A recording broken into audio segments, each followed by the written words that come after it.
Room में भाभी के साथ पकड़ा है। ऐसे लोग होते हैं इस दुनिया में जो अपने किए पे क्रेडिट दो शर्मिंदा यार, होने की क्रेडिट बजाय दो। करेगी कि उसको राहें मिल जाए, क्योंकि जब मोहब्बत होती है इंसान खुद गर्ज हो जाता है। आपके भाई के साथ आपका क्यों कुत्ते वाला वैर है? शराबें तुम पी रहे हो, लड़कियों के चक्करों में तुम फंसे हुए, अय्याश परस्त तुम हो, तो तुम्हें मैं किस चीज के? लड़की ने बहुत ही ओवर एक्टिंग दिखाई।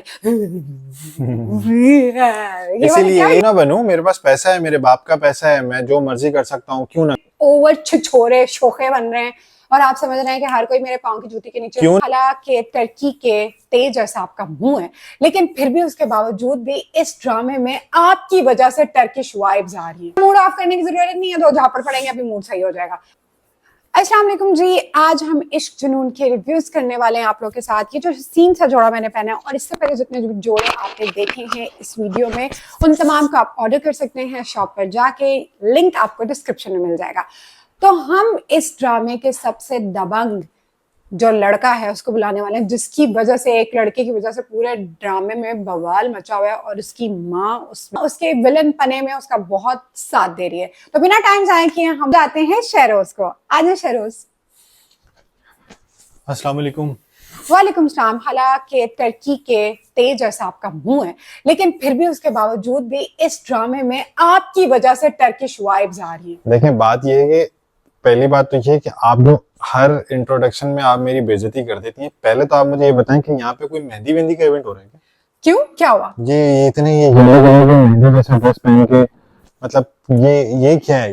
ये मेहंदी जैसा जो ड्रेस है ये मेरी अपनी क्रिएशन है, मेरा अपना बिजनेस है। मैं अपने कपड़ों की ब्रांडिंग क्यों ना करूं? सब छोड़ें, आपने बुलाया क्यों यहाँ पे? बुलाते ही आपने मेरा मूड ऑफ कर दिया। और ज्यादा मूड ऑफ करने की जरूरत नहीं है, दो झापड़ पड़ेंगे अभी मूड सही हो जाएगा। बात यह है कि यहाँ पे इस वजह से आपको बुलाएं क्योंकि इश्क जुनून में आप कुछ ओवर छिछोरे शोखे बन रहे हैं और आप समझ रहे हैं कि हर कोई मेरे पांव की जूती के नीचे। क्यों ना बनूं, मेरे पास पैसा है, मेरे बाप का पैसा है, मैं जो मर्जी कर सकता हूँ, क्यों ना करूँ? आप कौन होती हैं बोलने वाली? बाप तो आपको मुंह नहीं लगाता। बाप तो ये कहता है कि बाप कहता है कि तुम किसी औकात तुम्हारी है नहीं कोई काम करने की, कुछ कर कर तुम सकते नहीं हो, मुंह उठाकर तुम आ जाते हो। शराबें तुम पी रहे हो, लड़कियों के चक्करों में तुम फंसे हुए, अय्याश परस्त तुम हो, तो तुम्हें मैं किस चीज के पीछे? ये सारी बातें मेरे बाप को नहीं पता है, मेरे बाबा को बिल्कुल भी नहीं पता है। मेरे बाबा बिल्कुल अनजान है इस मामले में, और मेरे बाबा के डीएनए से मैं मैच करता हूँ और मैं उनका बेटा हूँ और मैं सारी प्रॉपर्टी का हकदार हूँ। सारी प्रॉपर्टी के हकदार तो आप हो नहीं सकते, और वैसे भी अडॉप्टेड बच्चा जब इतना अच्छा होगा तो उनको क्या जरूरत है अपने एक्चुअल बच्चे पे ध्यान देने की? आप इतने केयरलेस हैं, इतने बदतमीज हैं, किसी लड़की के साथ आप कुछ भी कर लेते हैं। लेकिन इस ड्रामे में ये तो सही है कि उस लड़की ने बहुत ही ओवर एक्टिंग दिखाई। इसीलिए मैंने उसके साथ ये सब किया था। हालांकि वो प्यारी है, no doubt, she is Ushna is cute, but ये है कि आप मुझे ये बताएं कि आपके भाई के साथ आपका क्यों कुत्ते वाला वैर है? क्योंकि बचपन से भाई ने हमेशा से मेरा हक खाने की कोशिश की है। मुझे कैसे आप किसको हक बोलते हैं? मिसाल के तौर पे मैं फुटबॉल खेल रहा हूँ तो वो मेरे साथ फुटबॉल खेलते हुए बाबा आपका बॉल छीन के ले गया और आप बॉल के पीछे बाबा ने मुझे डांटा हमेशा उसके लिए। अगर मैंने उसके लिए फुटबॉल उठा ली या मैंने क्रिकेट के लिए पहले बैट उठा लिया तो बाबा ने मुझे डांटा, इसलिए मुझे उससे बचपन से ही नफरत है। पता है आप जैसे लोगों का सोसाइटी में क्या होना चाहिए? आप जैसे लोगों की तरबियत होनी चाहिए सही तरीके से, जो कि आपकी माँ ने बिल्कुल भी नहीं की। इतना बदतमीज, इतना जाहिल बना दिया, और ऊपर से उसके गुनाह को छुपाने के लिए गुनाह पे गुनाह किए जा रही है, गलत काम पे गलत काम किए जा रही है, बजाय इसके कि उसकी तरबियत करे, उसको सिखाए बेटे इट्स रॉन्ग, ये तुम्हें नहीं करना चाहिए था, तो यू हैव टू सरेंडर, जो तुमने किया उसको मानो और सामने जाओ और जेल में जाके सड़ो। तो मैं चला जाता हूँ, माँ को भेज देता हूँ, उनसे बात कर लें आप। अब माँ कहाँ से आएगी? आपकी तो माँ फिर इतना सस्ता ज्ञान मत दें प्लीज। आप जो काम की बात के लिए बुलाया आप मुझे वो ये काम की बात है, हम आपसे इसीलिए यहाँ पे बुला के आपको अपना टाइम जाया कर रहे हैं ताकि हम आपसे पूछ सकें कि आप इतने ज्यादा बदतमीज, एरोगेंट और इतने ज्यादा छिछोरे क्यों हैं। आप सोचें कि अगर आपके भाई को गुस्सा आ जाए और वो आपको गोली मार दे तो आप क्या कर लेंगे? जो कि हमें अभी तक क्यूरियोसिटी है कि सच में गोली मार दी है या फिर मर गया है या जिंदा है। देखें, पहली बात आप एक ड्रामे की समझ लें कि अगर हीरो और विलेन दोनों मर गए तो वो ड्रामा नहीं चलेगा। तो अभी ये लंबा होगा। अभी तो भाई ने मुझे रूम में भाभी के साथ पकड़ा है, तो जब वो अब उसके बाद तो अभी भाभी के साथ उनके क्लैशेस स्टार्ट होंगे, तो वही तो मैं चाहता था। और अब आगे ये ड्रामा थोड़ा सा और लंबा होगा, आप टेंशन नहीं लेंगे, अभी थोड़ा सा लंबा होगा ये ड्रामा। अभी इसमें और क्या बकवास रह गई है होने वाली? अभी इसमें बकवास ये रह गई है कि भाई और भाभी के बीच में शक की बुनियाद खड़ी कर दी है कि भाई ये बोल रहा है कि मैं भाभी के कमरे में क्या कर रहा था, जबकि मैं उसको मारने की नीयत से गया था। नहीं, अब भाभी को इतना समझाने में बेवकूफ थोड़ा मुश्किल नहीं होगा। है, इतना बेवकूफ नहीं है आपका भाई। वो जानता है कि आप कितने गिरे हुए हैं, आपकी सोच कितनी गिरी भी है, इसीलिए वो भी अपनी बीवी को कहता तुम क्या समझते हो कि मुझे कुछ भी नहीं पता। उसने सारे मोहरे तलाश कर लिए, उनको अपने हाथ में कर लिया, लेकिन ये इतना आसान नहीं होता जितना ड्रामा में दिखाया जा रहा है। ऑब्वियसली ये लंबा तो होगा नहीं, तो चैनल वालों को फायदा कैसे होगा? जिसके मिलियंस में व्यूज आ रहे हैं, सारी सी बात है उसकी, वो लंबा तो करेंगे। अभी आप मुझे ये बताएं कि आपकी नेक्स्ट प्लानिंग क्या है? नेक्स्ट आपकी क्या प्लानिंग है? आप इसमें क्या करेंगे? अब इसमें प्लानिंग यही है कि मुझे तो बेसिकली एमन को मारना है, क्यों? ठीक है, क्योंकि उसने ही तो मेरा सारा काम खराब किसी का किया हुआ है। हंसता बसता घर आपसे बर्दाश्त नहीं हो रहा? नहीं नहीं, मुझे मुझे तो घर उनका बसवाना ही नहीं था। वो तो दुआ दे मुझे कि मेरी वजह से उसकी आज शादी होके वो गरीब सी लड़की आज इतने बड़े घर में आके बैठी हुई है। वैसे ये बात तो सच है, अगर ये सारा कुछ ना होता तो शायद एमन की शादी राहिम से कभी भी ना होती। हाँ, तभी ये शादी हुई है क्योंकि ये सारा कुछ भंडार हुआ है। बट उस लड़की का तो हमेशा से क्रश था राहिम। जब वो पहली बार होटल में आई, उसने देखा और उसने फैंटेसाइज किया उसको कि ये इतना अच्छा बंदा, इतना हैंडसम बंदा, इतना अच्छा बिजनेसमैन, काश काश के इस तरह का हस्बैंड मेरा भी ऐसे होता। वैसे होता है सबके साथ नहीं है, ये तो बस किस्मत से हो गया। ये भी क्रेडिट गोज टू मी कि मैं अगर उसके साथ उस रात वो ये सब ना करता एंगेजमेंट वाले दिन तो। ऐसे लोग होते हैं इस दुनिया में जो अपने किए पे क्रेडिट दो शर्मिंदा होने यार, की क्रेडिट बजाय दो। अपने आप को कह रहे हैं कि इस पे मुझे अप्रिशिएट किया जाए। अप्रिसिएशन वाली कुछ हरकतें तो करें आप लोग। देखें आप ऐसा, जैसे लोग सोसाइटी में जब तक मौजूद हैं, हमारी सोसाइटी कभी भी ठीक नहीं हो सकती, क्योंकि ना तो अपनी गलती मानते हैं, ना दूसरों को जीने सुकून से देते हैं, ना खुद से सुकून से जीते हैं। बस उनका यही मिशन होता है कि हम अपना सुकून भी बर्बाद करें और अगलों का भी करें। हो गया आपका। व्हाट हो गया आपका? नींद आ रही है मुझे।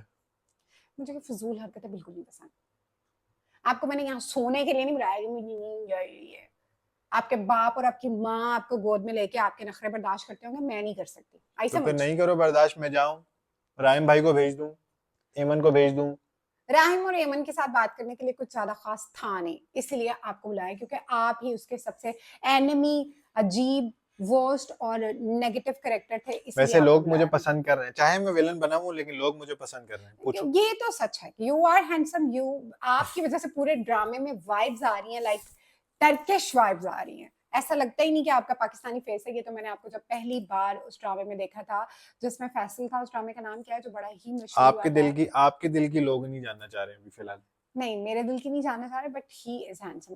अच्छा, वो बंदी जो है, जो इसी लड़के के साथ सबसे पहले ड्रामे में इसकी हीरोइन बनकर आई थी, अब उस बंदी का मतलब बिल्कुल ही लुक चेंज हो गया। मुझे नहीं समझ आ रही कि आजकल लड़कियां, उसको अपनी गलतियों का एहसास हो गया असल में। अरे नो नो, उस लिहाज से नहीं बोल रही मैं, तो ये बोल रही हूँ कि लड़कियां फिलर्स करा लेती हैं, अजीब से अपने आप को मोटा यार कर देखो, रही अगर हैं, ये कुछ भी करा मेकअप रही हैं, सब ये कुछ। इससे रिलेटेड कोई बात करनी है तो मैं कोई बात नहीं कर सकूंगा। ये औरतों का डिपार्टमेंट है, मैं मुझे क्या मालूम है। आपको औरतों में बहुत ज्यादा इंटरेस्ट है ना, इसीलिए तो मैं आपसे पूछ रही हूँ। वो मेरा इंटरेस्ट कुछ और है, वो ये वाला इंटरेस्ट नहीं है।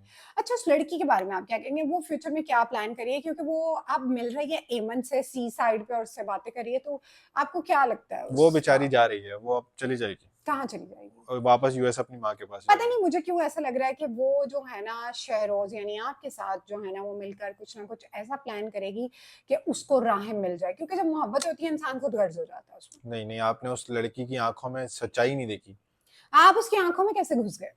क्योंकि हम देख रहे हैं, हम समझ रहे हैं, सारी चीजें नजर आती हैं। अब हमें आपको भी पता है कि आप इस पॉडकास्ट के जरिए अपने ये सस्ता सा ड्रेस बेचना चाह रही हैं, क्या कर सकते हैं। ये सस्ता ड्रेस नहीं है, इट्स डिजाइनर कट ड्रेस, ठीक है ना? ये बहुत अच्छा ड्रेस है। कितने का है ये ड्रेस तो मैं आपको नहीं बता सकती कितने का, उसके लिए आप मुझसे कांटेक्ट कर सकते हैं। आपको डिस्क्रिप्शन में यकीन करो तमाम सस्ता ही डिटेल्स होगा। डिस्क्रिप्शन में आपको तमाम डिटेल्स मिल जाएंगी। Back to normal, yes this drama is very unique from others. जितने भी ड्रामास चल रहे हैं उनसे ये डिफरेंट स्टोरी है अभी तक जितने भी ड्रामास चल रहे हैं, तो आई डोंट थिंक सो कि उसमें कुछ अलग चल रहा है। सबकी सिमिलर स्टोरीज हैं, सब कुछ वही वही चल रहा है। और ये वो ड्रामा है जिससे हम लोगों को थोड़ी अलग वाइब आ रही है, कुछ अलग लग रहा है कि एक शौहर अपनी बीवी के लिए फाइट कर रहा है और सच्चाई के लिए खड़ा है। क्योंकि जब भी आप भी देखते हैं हमारी अदालतों में लोग धक्के खा रहे हैं, उनको उनका कोई भी ना हक मिलता है, ना कभी उनको जो है ना वो तारीख पे तारीख मिलती जाती है, उनको फैसला नहीं मिलता, ना उनके साथ इंसाफ होता है। ऐसा ही है कि नहीं? बिल्कुल ऐसा ही है। और बात यह है कि ये ड्रामा थोड़ा सा अच्छा है राइट नाउ। अभी जितने भी ड्रामास चल रहे हैं, नंबर 1 तो नहीं कहेंगे, मेरी नजर में तो नंबर 1 है राइट नाउ। अभी आई डोंट थिंक हाँ, सो। और ड्रामों से अभी जो राइट नाउ चल रहे हैं उनके स्टार कंपैरिजन में प्लस तो नहीं आ गया आजकल के ड्रामों में हमारे, हाँ। ज्यादातर स्टार प्लस आ गया। ऐसा और ही जब है। स्टार प्लस आ जाता है तो फिर स्टार प्लस वाले तो हमारे ड्रामास पसंद करते थे हम्म कि हमारे यहाँ पे अच्छी स्टोरीज होती हैं, उसमें ढूंढ ढूंढ ढूंढ ढूंढ नेगेटिविटी, सॉस ने ऐसे कर दिया, तेजाब डाल दिया, बेटी को मारना चाहती है, ये हो गया, टॉक्सिक लोग आ गए, उन्होंने जीना हराम कर दिया, ये लेकिन सारा। ओवरऑल ये ड्रामे की स्टोरी फिर भी अच्छी है हम्म। अब बनिस्बत बाकी ड्रामों से। मतलब आप अगर आप देखने बैठते हैं तो आपका दिल करता है कि आप इसको थोड़ी देर देख लें। एंड लेट्स सी कि इसमें अपकमिंग एपिसोड्स में क्या क्या होने वाला होने है। वाला है। तो हमारे साथ कनेक्टेड रहिए, सब्सक्राइब, लाइक एंड शेयर, और उसके अलावा एक कमेंट, प्लीज प्लीज प्लीज एक कमेंट जरूर ड्रॉप किया करें। वी वांट टू नो कि आपको हमारी तमाम वीडियोस में क्या चेंजिंग्स चाहिए, क्या चेंजिंग्स हमें लानी चाहिए, कैसे हमें इसको बेहतर करना चाहिए, कौन सी बातें हैं जो हम मिस कर रहे हैं जो आप हमें बता सकते हैं, आप हमें सजेशन दे सकते हैं। We will appreciate your suggestions. अपना बहुत सारा ख्याल रखिएगा, दुआओं में हमें याद रखिएगा। तमाम ड्रेसेस की आपको जो है शॉप अगर आपको करना होगा या आप कोई भी डिटेल्स चाहिए होगी वो आपको डिस्क्रिप्शन में मिल जाएगी। अपना बहुत सारा ख्याल रखिएगा। अल्लाह हाफिज़। अल्लाह हाफिज़।